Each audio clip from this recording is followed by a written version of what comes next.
शहर बसा हुआ था जिसमें सभी वर्णों के लोग रहते थे। यत्र वर्णासु धर्मेण शत्र सत्कर्म तत्परा, और चारों वर्णों के लोग रहते थे और सभी वर्णों के लोग थे अपने अपने कार्य में निपुण थे। जिस वर्ण के लिए जो कार्य होता है वही कार्य करते थे। और एक विप्र रहते थे, उनका नाम था आत्मदेव। तो हिंदी साहित्य में कवि ने इसी श्लोक को कहा है कि दक्षिण में आत्म देव नामी, दक्षिण में आत्म देव नामी, सज्जन सीधा सा ब्राह्मण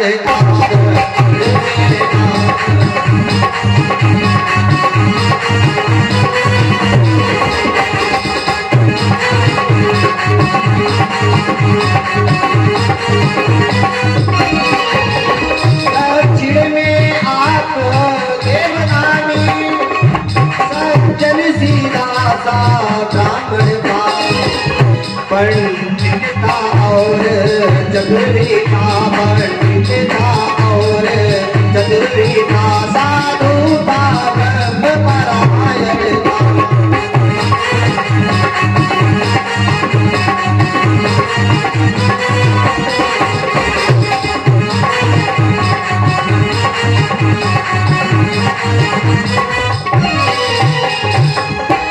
आत्मदेवा पुरे कस्मिन् सर्ववेद विशारदः। उस नगर में आत्मदेव नाम के ब्राह्मण रहते थे जो सर्ववेद विशारदः, सभी वेदों का भली भांति अध्ययन करते थे और सभी वेदों की भली भांति जानकारी रखते थे। उन आत्मदेव ब्राह्मण के यहाँ एक उनकी पत्नी भी थी जिसका नाम था धुंधली। और धुंधली जो थी, जितने ही ब्राह्मण देव सज्जन थे, सीधे थे, उतनी ही धुंधली जो थी वह कर्कशा थी। गृह कार्य में तो बहुत दक्ष थी, लेकिन कर्कश बहुत थी। और धन संपदा इत्यादि की भी कोई कमी नहीं थी।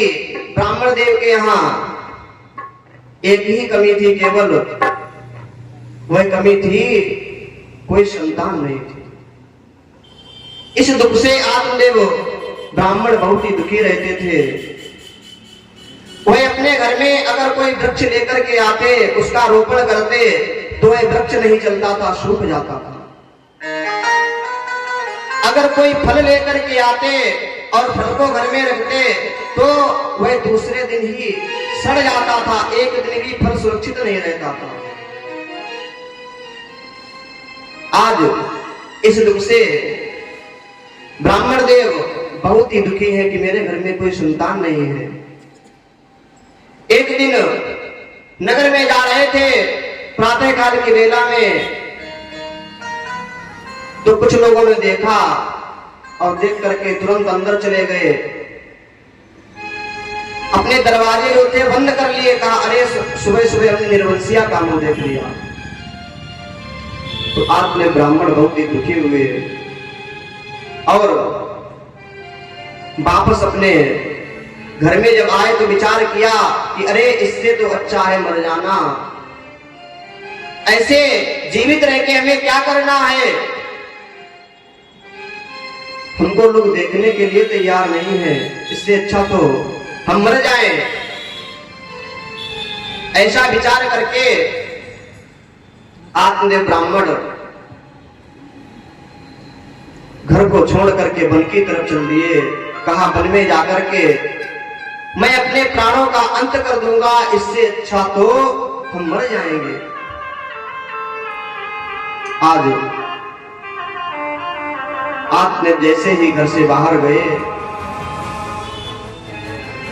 थोड़ी दूर निकल कर पहुंचे, वहीं पास में एक सरोवर था और आपने ब्राह्मण उसी सरोवर के किनारे बैठ गए। कहा इसी में डूब करके हम मर जाएंगे। तब तक क्या देखा कि एक संत भगवान उसी सरोवर के पास आ रहे हैं जल पीने के लिए। आपने ब्राह्मण ने देखा कि संत भगवान आज हमारी तरफ आ रहे हैं, तो हमें लगता है भगवान ने हम पर विशेष कृपा की है, क्योंकि गोस्वामी दास जी ने लिखा है, बिनु हरि कृपा मिले नहीं संता, बिनु हरि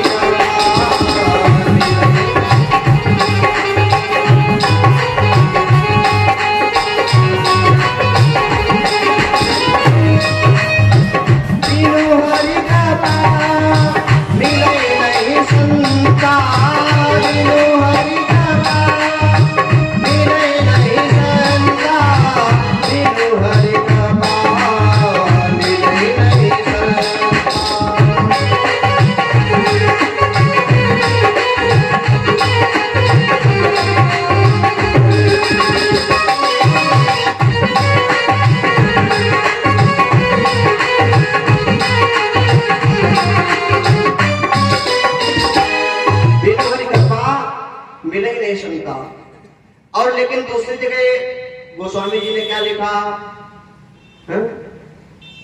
दूसरी जगह लिखा, पुण्य पुंज बिनु मिले न संता। अब अगर आपको संत के दर्शन हो तो आप क्या समझेंगे? पुण्य उदय हुई है या फिर भगवान की कृपा है? क्या समझेंगे आप लोग? अगर आपको मान लो यहाँ पर संत जी के दर्शन हो रहे हैं, ये आपकी पुण्य उदय है या भगवान की कृपा है? भगवान की कृपा। फिर पुण्य उदय क्यों लिख दी? पुण्य पुण्य बिन मिले न संता, एक ही चौपाई लिख देते, बिन हरि कृपा मिले नहीं संता। बता दें, दोनों का अलग अलग अर्थ है। आप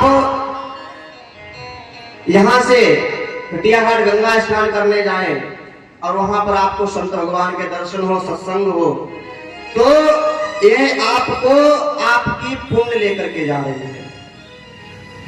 अगर पुण्य उदय नहीं हुई होगी तो आपके मन में विचार आता, रूपापुर जाएं हम ठेका पे, एक आराम से खोलेंगे, 2 घूंट डालेंगे बस है? या जहां पे ताश हो रहे वहां पर भी जाएं। लेकिन जब आपकी पुण्य उदय हुई है तब आप जो है गंगा जी पर गए स्नान करने के लिए और वहां पर संतों के दर्शन किए, सत्संग किया, ये तो हो गई पुण्य उदय। और बिनु हरि कृपा मिले नहीं संता, फिर आप कहेंगे भगवान की कृपा कब होती है? तो जैसे आप यहां बैठे हैं और यहां सड़क से कोई संत जा रहे हैं, उन्होंने देखा यहां पर भागवत हो रही है, भागवत हो रही तो चलो हम भी कथा श्रवण कर लिए। यहां पर वो आ गए, आपने निमंत्रण दिया? निमंत्रण तो नहीं दिया, जा रहे थे रोड से और आप लोग यहां बैठे थे, संत भगवान आ गए, आप लोग यहां बैठे थे, आपके पास संत चल करके जब आ जाए तो ये भगवान की कृपा होती है, और जब आप चल करके संत के पास जाएं तो यही आपकी पुण्य ले जाती है। तो आत्मदेव जी आज बैठे हैं, उनके पास संत चल करके आ रहे हैं। तो किसी ने लिखा है, बड़े भाग तब जानिए जब मिलने आवे संत,